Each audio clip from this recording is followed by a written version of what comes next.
your head. Okay, no worries. All right, so without that, then, Ruben, did you have any comments or anything to add before we get started?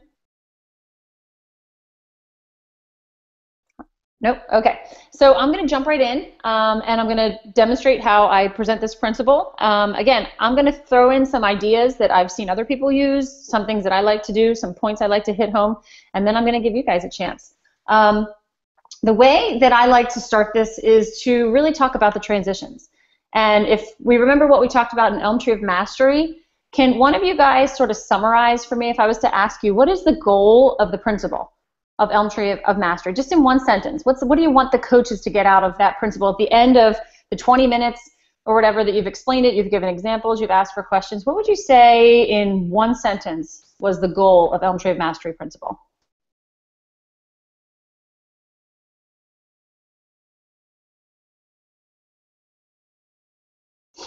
Anybody? Ace, go ahead. I would say that you should coach to teach your players to master the game as opposed to coaching for the scoreboard. Okay, and why would you say? Why would you say what is the purpose of that? You're right. What's the purpose? In order, I mean, I just feel like they'll become better players and better people overall if you teach them to master their game and do the best that they can, as opposed to winning is the ultimate goal. Exactly. So what you just said there, I would say, is the goal. The goal is performance. You want them to play better, bottom line. I always say, like, keep things simple for coaches, because this is a lot of information that they're getting, and they're trying to, like, work through it in Elm Tree and Mastery and Scoreboard. These are words that become second nature to you as a trainer. But even saying Elm Tree or even saying PCA, sometimes I realize, like, I'm using these acronyms and these words and these people. You really have to break it down and keep it simple. So I think exactly what you said. The goal of Elm Tree of Mastery is performance. We want to drive performance to improve. In a mastery climate, it will do that. Research has proven that it will improve. If you're not focusing on only the scoreboard, but you're focusing on their effort, their learning, and resetting after a mistake, they're going to perform better. So when we finished up that principle, we were talking about this scenario of Jesse hanging his head every time he misses a shot, and as a result, he doesn't get back on defense. So if you remember, I had the coaches broken up into groups according to either the age level they coach or the sport they coach. And as they discuss in their groups, I usually ask for one spokesperson as I go around to share what their group has come up with. Now, many, many times, this always cracks me up too. This used to be used to introduce the principle. So you would ask the coaches to think about this and what they would do, and they would give you all of their answers, and then we would go back and teach them about the Elm Tree of Mastery at the end. Well, what we've decided to do over the years is flip it, so that now we've taught them about the Elm Tree of Mastery, we've taught them about the tools. So now when they get the scenario at the end, one would think that their answers would be very mastery focused. And it really surprises me sometimes when I ask, well, what would you say to a kid like Jesse? You get a lot of fantastic answers. You know, I would tell Jesse that he did a fantastic job getting open or stroke, really hustled to the ball or whatever he did. It was a great hard shot, great follow through, just not the right angle. A lot of coaches will give you those answers and you're sitting there going, great, they understood the concept. On the other hand, you will get some that say, I would tell Jesse, you did a good job, Jesse. You just have to try harder and you'll get another chance. And I always call those like the wishy-washy answers, because that's what most of us do as coaches. You would see a kid who kind of messed up and you would say, good job, Jesse, that's great. So I use those examples as a really good transition, because what I do is I talk about, okay, after we've finished with the Elm Tree and we talked about the mistake ritual, which is a really important tool of flushing the mistake or saying next play. It's a physical sign. It's a mental reset to get ready for the next play. And I might bring up, because somebody obviously always says, oh, I tell Jesse he did a good job. And I think I talked about that last week. That's kind of a good job is sort of one of those phrases that just really doesn't have a lot of value. So I will bring that up and I'll say, okay, if I was a coach and I said to Jesse, Jesse, you did a really good job, buddy. Good job. You'll get him again next time. And Jesse walked off and sat on the bench. What valuable information have you given Jesse that's going to help him be a better player? Have you given him anything? And the coaches go, yeah, not really. You've told him he did a good job. Does Jesse think he did a good job? No, he just missed a shot. Jesse doesn't think he did a good job. So we want Jesse to be able to listen to what we say as coaches and to go out and play harder the next time and learn from a mistake that he made and change his behavior, change the skill in order to improve. But this is what Jesse's thinking. Right now, Jesse's missed a shot, and we call this his emotional tank, and we use the analogy of a gas tank of a car. So if you were going to be driving a car, obviously you'd rather be driving the car with a full gas tank. And we use this in our athlete workshops too. And the one time I asked a room full of high school athletes, I said, which car would you rather be driving? And of course they all said the full tank of gas. And I said, now why is that? Thinking I'm going to get some profound answer. And this kid goes, because in my mom's car, it's like $75 worth of gas. And I was like, yeah, that's true. Good point. But we use the analogy of the emotional tank. And every player, every person has an emotional tank level. Now, if I were to ask all of you guys right now to sort of rate your emotional tank level, 5 being it is full. I am on fire. I'm so excited to be here. I cannot wait to hear what Kelly has to teach me tonight. Then you'd be a 5. If you're feeling like, you know what, my tank's at about a 1 right now. I'm exhausted. I'm hungry. I've had a long day. My boss is on my back. My kids are driving me nuts. And I just want to go to bed. I just want to be done. Then your emotional tank level is about a 1. So in my workshops, I would ask the coaches, and you would be my coaches, I would give them this example, and I'd say, okay, I'm going to turn around right now, and I want you to rate your level, a 1 through 5. How full is your emotional tank right now? And then I'll turn around, and I'll go, okay, go. And everybody puts their hand up. And you guys can do it too. Put your hand up to rate your emotional tank. All right, and then I turn around. Now, I turned around just so my emotional tank wouldn't be drained here. But as a coach, knowing the emotional tank level of your players can be really beneficial. So let's say as a coach you put together a practice plan, genius practice plan, because we've all done it. We've had our plans that we've kind of thrown together real quick, and we've had the time and the energy to put into a fantastic practice plan, and we are ready to go. Like, this is good. This is gold. This is going to be awesome. And a player comes to you with a very empty emotional tank. Okay, what's their behavior going to look like? How are you going to be able to pick out that that kid has an emotional tank as soon as they walk onto that practice field or gym or pool? Tell me, somebody explain to me what that kid's going to look like. Or the behavior. Their heads down, they're slow, lethargic, just, you know, I mean, you can just see it. You feel it even when they walk into the gym. Exactly. So, Danny, thank you for sharing that. When you have this awesome plan and you get them started up, Danny, I'm going to pick on you again for warm-up, and you say, okay, I want everybody to line up. You guys, I want you guys to get on the end line over here, and you guys to get over here. What's that player going to do? How's he going to respond? They're probably going to groan or make some kind of excuse and then walk to wherever they should go, or they won't listen. Right. So let's say that player was the captain on your team. Does that trickle down to other players, would you say? Is that attitude contagious? Absolutely. Now, did you have any control over the way that player's emotional tank was before they came to you? No. Let's see if we can name 5 things that might have happened to that player to drain that kid's tank before he even entered your practice space. Let's see if we can call them out. 5 things. Bad grade on the test. Yeah, bad grade academically. Got yelled at by his parents. Sure, parents on his back. That's usually the first one, by the way, I get at the athlete workshop. Just funny. What else? Got into trouble at school. Yeah, bad time at school. Coaching girls, sometimes it's breakups. Yeah, no kidding. Boy-girl issues all the time. That's why I said I was cursed by coaching a spring sport that was right over prom season. Ugh. Like the worst 2 weeks of your life trying to coach a sport during prom season with a bunch of high school girls. One more. What else could have happened? He or she might not want to be there. Yeah, maybe they just don't want to be there. Maybe they're just tired. They just don't feel like it. A lot of times high school kids say hunger too. They're just hungry.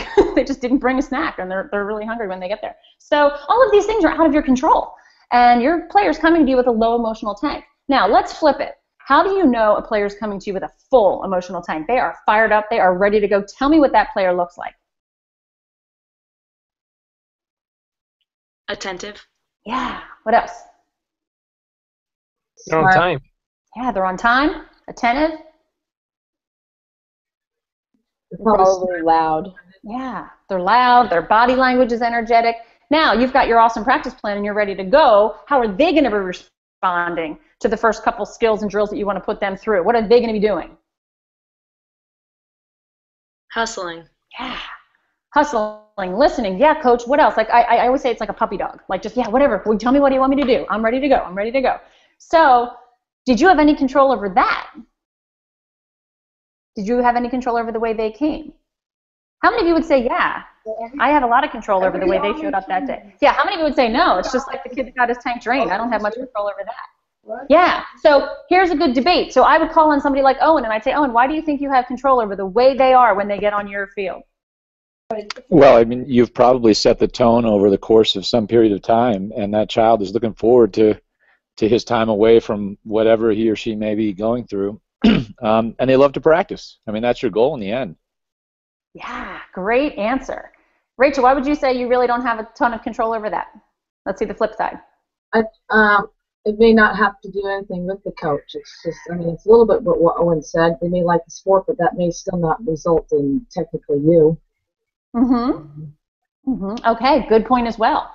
I'm actually going to talk to you a little bit about how much control we do have as coaches, because when we're talking about the tank of a kid, it's just like the tank of a car. If a kid's got a low emotional tank, they're not going to go very far. If they have a full tank, they're going to go a really long way. So we talk about how them perfectly. The kids that are pessimistic, they're not coachable, they're giving up easily, versus the kids that are optimistic and full tank, they can deal with adversity. They are very, very coachable. And coaches, what I'm going to explain to you right now is similar to what Owen said. You actually have more control over the emotional tank level of your players than you realize. Because no matter what the players went through before they got to you, the culture that you have established on your team is something that can change. We call it the portable home team advantage in many ways.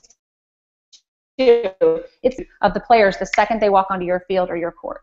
And all of us, I'm sure, as coaches have seen it happen where we've had a practice or we've had a game and this kid has played his butt off. He has just had a great game. And then after the game, the parents would say, wow, you know what, my son had such a horrible morning. I can't believe he played so great.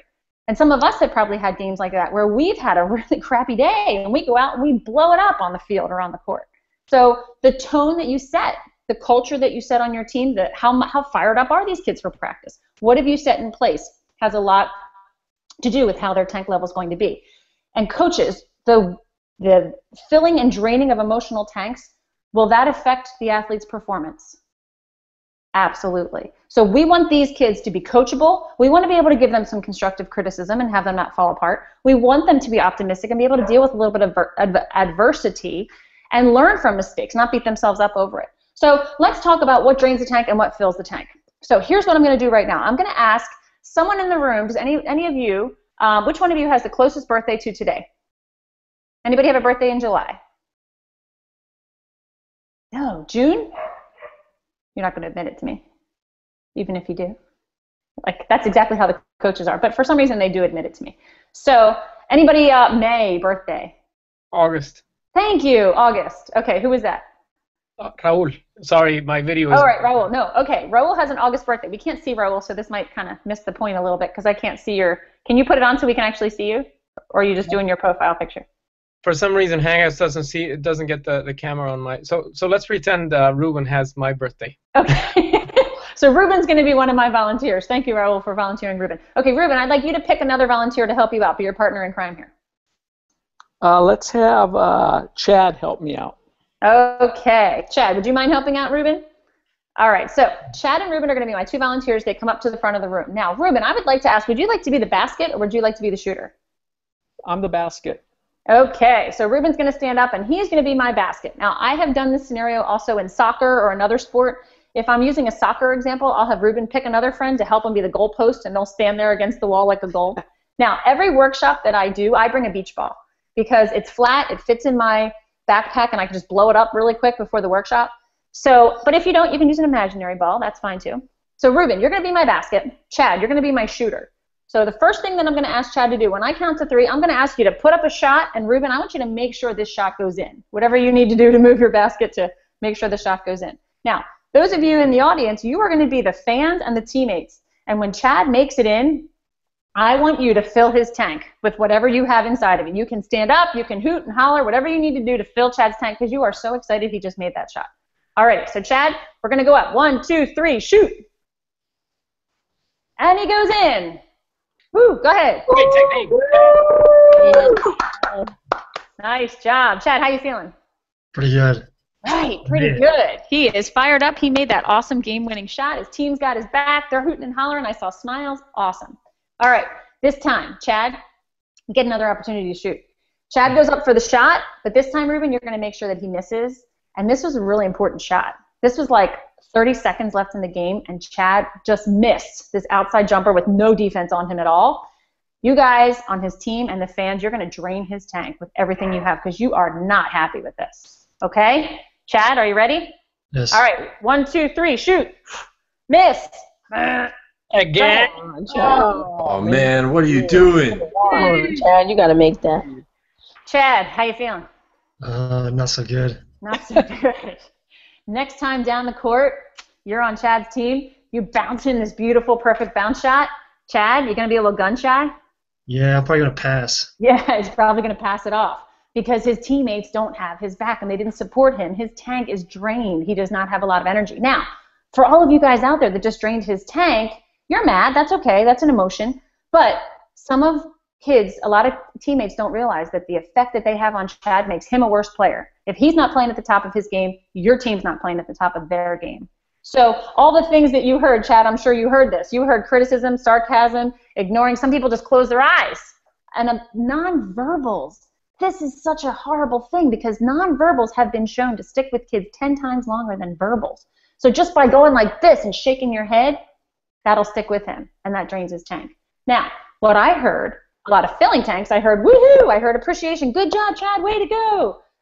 What I didn't hear, which we're going to practice in a minute, is truthful, specific praise. Even though Chad missed that shot, if you were one of his teammates and you didn't want to say good job, because we're taking good job out of our vocabulary right now, what are some things that Chad did really well prior to missing that shot? What did he do well?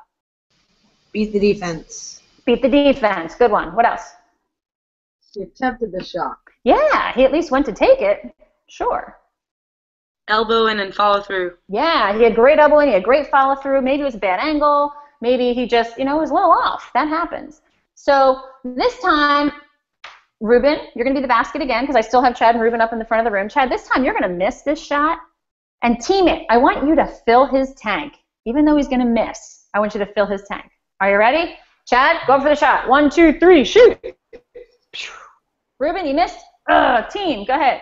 That's all right. That's a good shot. That's a good shot. Good follow through. All right. So, Chad, now, how do you feel? Better than I did before when I missed it. Yeah. So next time you get that ball, what are you going to do? You going to try again? I shoot again. Yeah. He's dealing with it. He can shoot again. He's going to take a shot. Do I want a player, especially when there's only 5 on the court, do I want a player that's going to take the next shot or is going to be afraid?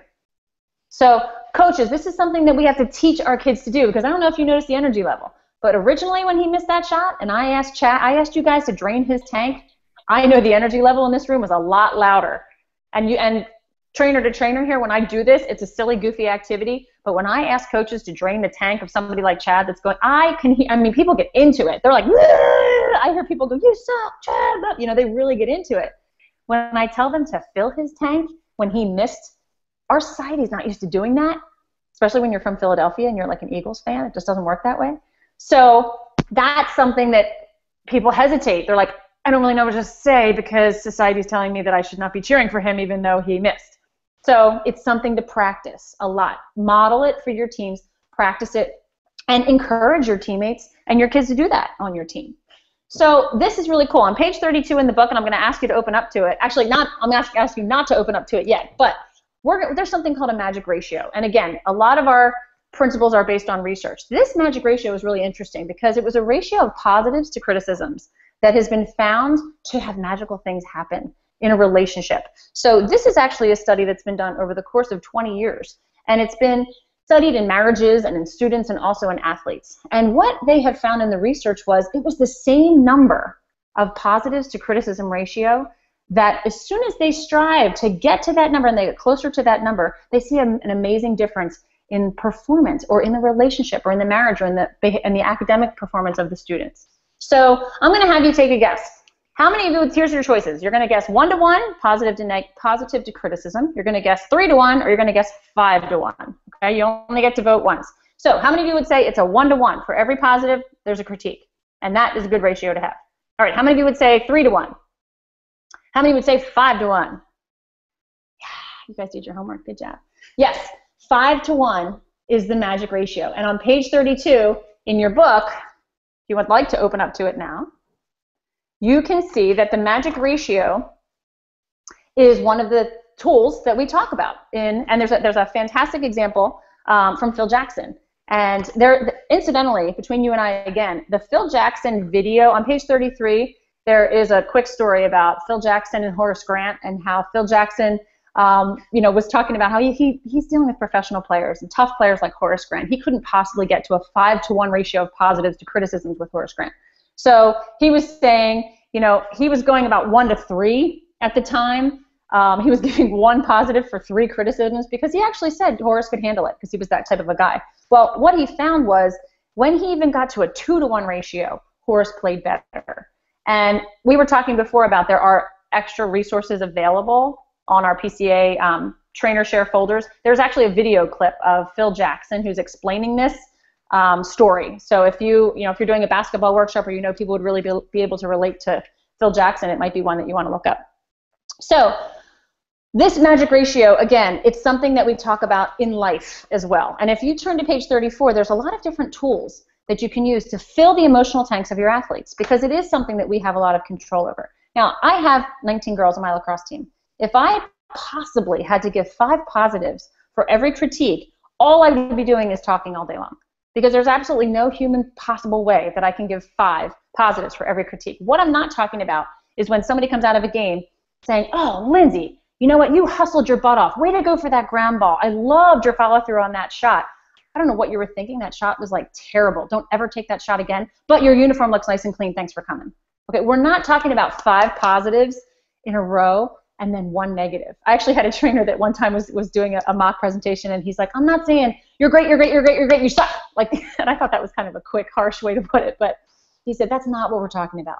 There are ways to fill kids' tanks that you as coaches do every single day. You probably don't even realize you're doing it, and it counts as a 1, and then a 2, and then a 3, and then a 4, and then a 5. A high five, a fist pump, whatever you do, just nonverbals, they count. How else could you as coaches raise that kid's ratio of positives to criticisms, a positive ratio, without having to verbally do it yourself? Can you think of another way to do it? Having your athletes be trained as well, so your athletes are telling their teammates positives. Absolutely. Great. Good idea. Have you used that with your team, Danny? Yep. Yeah, and it works really well. We have an example called a winner's circle, and it's another way in the book to get and a lot of coaches have called it shout-outs, or, quick pull the team in and let's pick a player. Danny just had a rough shot, but you know what? Danny's done some awesome things today. Can we all say, what are some things you noticed Danny do in this game really well? And the players are the first ones to pull it out. I've even coached 9-year-olds, and they pick out the really great things that players have done. Great way to fill a person's tank. Who else can you use besides just the other players? Parents. Assistant coaches, parents. Yeah. Parents is a fantastic way to do it. And I know I brought this up in one of the Hangouts before, but something that changed my season, I use parents to do what we call positive charting, but it's also a way to fill tanks. I gave every parent, every kid on my team an index card. These were 12-year-old lacrosse players this year. And we wrote an effort goal at the top of it. And the effort goal was they had to sprint to every ground ball. And they put their name, and sprint to every ground ball was the goal of the day. And then they ran out and gave these cards to their parents. And the parents kept track of how many times their kids sprinted to the ground ball. So I didn't even have to do any work. The parents were focused on effort instead of the outcome. They weren't screaming when their kids dropped the ball. They were proud of their kids because they knew that's what they were looking for. And then at halftime, before the girls came over to me, I had them go pick up their cards from their parents and run them back in, and they sprinted in. And they were so excited to see how many times oh my gosh, my parents saw me sprinting. Like my mom wrote me, I had 8 tally marks on this paper. And it was like double duty filling tanks because their parents were noticing. They had a list of how many they did, and then they ran back out again. And for the second half, their parent did it again. Sometimes I did the same goal, sometimes I did a different one. But at the end of the game, they could actually see improvement. Did you improve in that area? And their parents wrote little comments like, great shot, nice hustle, and they wrote them on the back of the card. And I taught the parents at our parent meeting how to do this. But I think in terms of filling emotional tanks, that was a great way to get the parents involved and the kids involved, and I didn't have to do any extra work. So another quick tool. Okay, this is it. This is it for filling the emotional tanks. So as you can see, I just did that stopping kind of along the way. I have a couple stories that I'll add in as well, but I know a lot of these calls we haven't had a chance until the very end to share some of your stories. So I do have a story that I always share at my workshops that I'll share with you guys, but then I want to give you a chance to tell your story as well. or give me an example or a way, what would you think, did you like the idea of pulling somebody up to fake a basket, or do you have any better ideas? So one of the stories that I always bring up is a story, we actually started in PCA about, I don't know, a few years ago. We do what's called coach consultations, where one of the trainers is brought in to observe a coach. And I was asked to go down to Warrenton, Virginia, and observe two coaches who are they're most well-respected coaches that this private school in Virginia had. And I was asked to go in and observe this coach, Gary Hicklin, who was a volleyball coach. And I had never played volleyball in high school. And I went into this gym, and the music was so loud I could barely hear myself. The whole energy and vibe in the gym was fantastic. I could see the timer up on the wall. The girls were all engaged. It was high school volleyball. And I know they had also been very successful. They had won the league title like the last 4 or 5 years in a row. Well, I saw these girls through the entire 2-hour practice. Not one girl was off task. They were high-fiving. They were jumping around. The seniors, the captains, they were all leading drills. The coach's job was to go around, tweak a couple things, show a couple skills, some hand motions, and then he'd bring them in when the timer went off. The song would change. He'd give them another drill. They'd run out again. I mean, it was like the most efficient practice I ever saw. And I'm sitting there writing down critique of his practice, but more I was writing down like, this is how an awesome practice should be. This is great. I loved it. I was getting all these ideas. I just wanted to play for him. So afterwards, when I did a follow-up, I said, I just absolutely loved everything about your practice. It was so much fun. How many years did you say you've been coaching? And he said, I've been coaching for 15 years, but I didn't learn how to coach till the last 4. And I said, what do you mean? And he said, when I started coaching, I thought in order to win and be tough, I had to be the tough, screaming, yelling coach. And he said, and that's basically how I coached for about 11 years. And we had 1 year where we won the league championship, 1 year where I had 4 seniors on the team that actually were even asked by colleges. They were recruited by colleges. And I had 2 girls that had gotten a D1 scholarship for volleyball. And I was so proud because we had done the most successful year we'd ever had. And he didn't realize until the following fall when it was homecoming. And these girls came back for a homecoming football game. And he said to them, hey, girls, it's so good to see you. And he thought these girls are going to come over and they're going to hug him and they're going to love him. They're going to be so excited. And they said, hey, coach, and walk by. And he said, well, what's going on? Like, he said to one of the other players, are they okay? Like, I thought they'd be so glad to see me. They got scholarships to college in volleyball. I was their best coach. And the one girl said, well, coach, volleyball was kind of tough. Like, I think by the time they graduated, they were kind of done with volleyball. He said, why? And this girl said to him, you weren't exactly easy on us. We didn't really enjoy it. We didn't have fun. And he said at that moment when he thought that the most successful team he had ever coached did not want to be coached by him and didn't enjoy the experience they have, he said it hit him like a ton of bricks. And he considered resigning. He considered leaving coaching. But instead, he decided to start researching. And that's where he stumbled across Positive Coaching Alliance and a couple other ideas, the other coaches he spoke to, very successful programs to find out what they were doing. And he completely changed the way he coached. And it really centered around the emotional tanks of the players. He didn't think there was any value in that. So that, to me, I thought was such a great, I share that story with a lot of coaches. I'll share it with the athletes at times. I don't usually share it all the time with the athletes because if they're talking about, like they're sitting there going, oh, my coach isn't like that. My coach is kind of a jerk, and she's telling me how great this is. But if I know for a fact that I have a room full of athletes that are coached by someone who's very positive, they get to see the value of it from another point of view. So again, that's a story. I love the quote also, would you love to be coached by you? It's a good thing to say to coaches because a lot of us coach the way we were coached. And it's not always a great experience. It's the culture that you create on your field or your team or your practice that will make the players want to come to you and have an emotional tank the minute they step on your field, no matter what crap they went through earlier in the day. So what I'd like to do now, guys, is leave it open for open forum. We have plenty of time. Let me hear first of all, your feedback on what I did. What did you like? What seemed confusing? What seemed a little too talkative? Again, this is a section where I do a lot of like shout outs. I don't have them turn to a partner and talk. I just say, call it out. Give me some ideas because by this point the crowd is sort of comfortable. It's hard to do on a video hangout because you guys are